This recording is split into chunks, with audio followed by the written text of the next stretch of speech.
Hello again, everyone. Ambassador Terry with another What Are You Doing interview. And I got somebody who has a little bit of espionage background, cybersecurity. We'll let her talk about it. Welcome, Shawney Delaney. Thank you, Ambassador Terry. I really appreciate you having me here today. Well, I'm excited to have you because you really are doing some cool stuff. Ladies and gentlemen, here comes the famous question. Shawney Delaney, what are you doing? What am I not doing, Ambassador Terry? I really truly have my fingers in everything right now, from running my own company, Viance Group, to doing a metric ton of keynote speeches a year and writing books. I kind of am trying to do all that. I have Hollywood projects in the work, both a television series, a film. I can't. I mean, who needs sleep, really? Like, I can't stop doing this stuff. So to start, I'll talk about my company a little bit, Viance Group. So we focus on insider threat, human risk management, and basically right now the goal is to help educate and help kind of shape the narrative, if you will, of what this space is and what it should look like. Every organization that employs humans has human risk, period, full stop. And so, what we want people to understand is the difference between human risk and insider threat.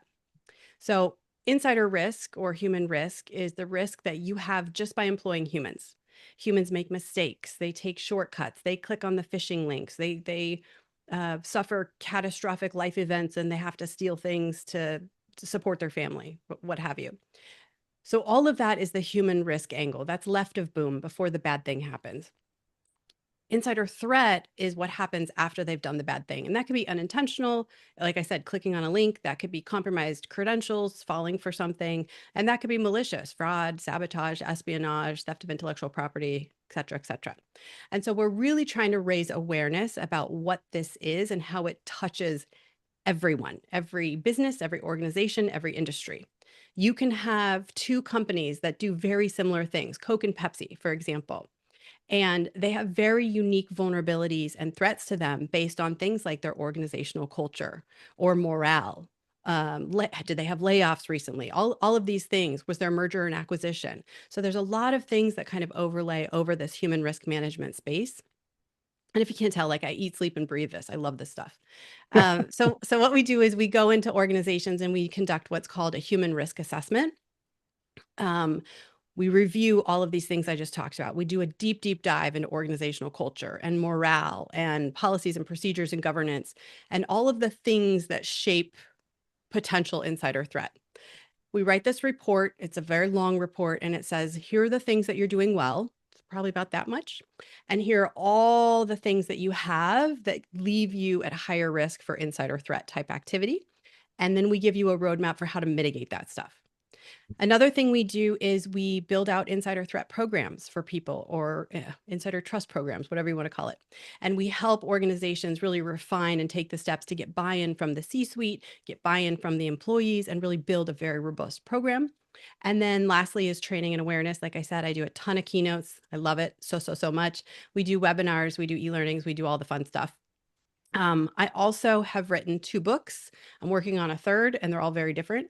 The first one is, shockingly, I know, on insider threat and why organizations need to have a program and how to do it.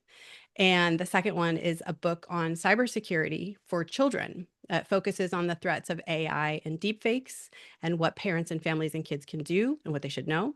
And then the one I'm working on now is actually how to use my spycraft skills for relationships and online dating and all of those things. So three very different buckets of experience that I'm trying to work on here. That's amazing. The children's part of it, the innocence of a parent Yeah. can not be able to screen their children's electronics and things like that. And it's not that they're ignoring them; they're not aware. Yeah. And There. and writing a book that's in child speak, so if the child can get it, mom and dad probably will get it, Yep. and that's important. Wow, was this good or what, ladies and gentlemen? Thank you, Shawnee, for being here with me. And thank you, ladies and gentlemen. Leave some comments down there. We'll respond to them. Okay. So bye for now. Thank you.